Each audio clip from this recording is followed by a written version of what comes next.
Projeto de lei que prevê o aumento no número de deputados federais. Ai, finalmente alguma coisa importante. Exato, né? Aquela coisa que vai ao encontro do que todos nós precisamos e desejamos. Mais deputados. Eu acho que não precisa nem explicar o quão sarcásticos a gente está sendo aqui, né? Hashtag contém ironia.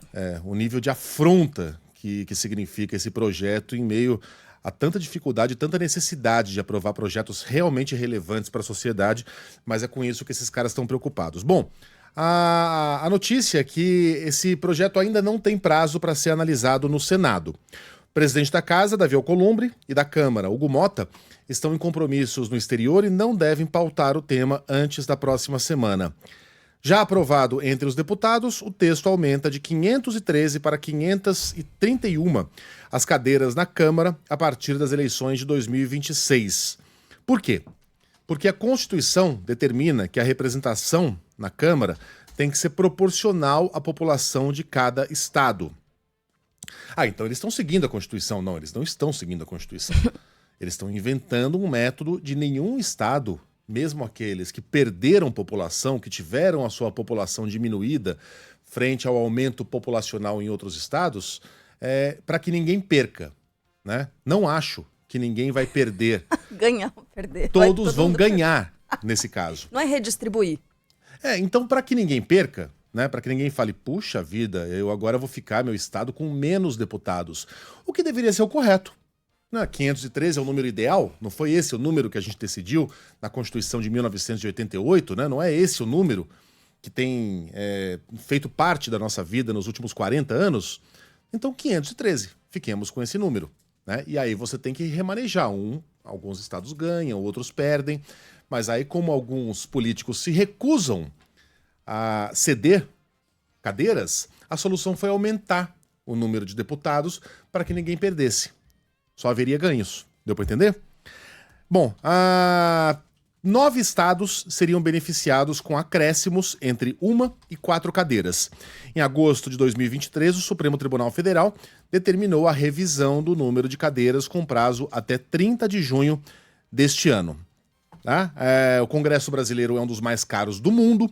O gasto com salários, cotas parlamentares, verbas de gabinete, pensões, aposentadorias, etc., fica entre 10 e 11 bilhões de reais por ano, somando as duas casas. O especialista em contas públicas, Newton Marques, avalia que um aumento para além deste valor não é coerente com a cobrança de redução de gastos e equilíbrio fiscal.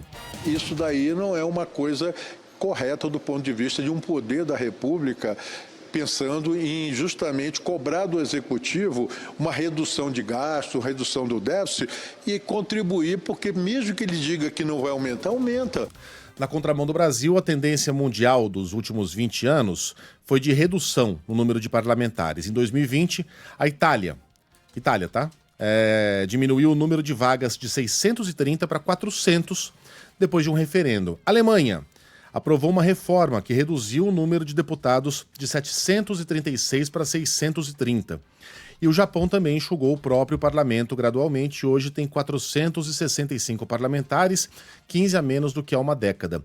E aí alguém pode dizer, olha, mas a Alemanha tem mais parlamentares que o Brasil, e é um país menor. Sim, é verdade, a gente já falou aqui mais de 1 milhão de vezes. O problema não é o número de parlamentares, é o quanto a gente gasta com cada um deles. Se você for comparar os gastos do parlamento da Alemanha, um país muito rico, né, e que tem mais deputados, com os gastos da Câmara dos Deputados brasileira, a nossa vai custar coisa de 5 vezes mais cara. Né? É assim, os números não é um pouquinho mais cara, são muitas vezes mais cara do que os países mais ricos do planeta. Então a gente está indo na contramão da discussão que deveríamos estar tendo. Como reduzir os gastos do parlamento brasileiro. Né? Foram oferecidos muitíssimos benefícios lá atrás, na época da construção de Brasília, porque de fato não era fácil convencer boas mentes a deixarem cidades como Salvador, Rio de Janeiro, São Paulo, e irem morar lá no meio, naquilo que era o meio do nada, né, Rô? Lá no meio do Cerrado. Lugar seco, inóspito.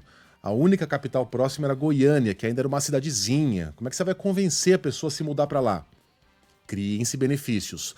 Agora, hoje em dia a gente faz parte de um mundo muito menor, em que as distâncias encurtaram. em que uma viagem de 40 minutos já te leva para o Rio de Janeiro, para Brasília. 1h30, quase 2 horas, você está em Porto Alegre. As distâncias são minúsculas, não há mais nenhuma razão para que o nosso parlamento seja essa máquina de gastar dinheiro. E eles querem aumentar isso, em vez de diminuir. É uma afronta, tá? É uma ofensa à inteligência da população.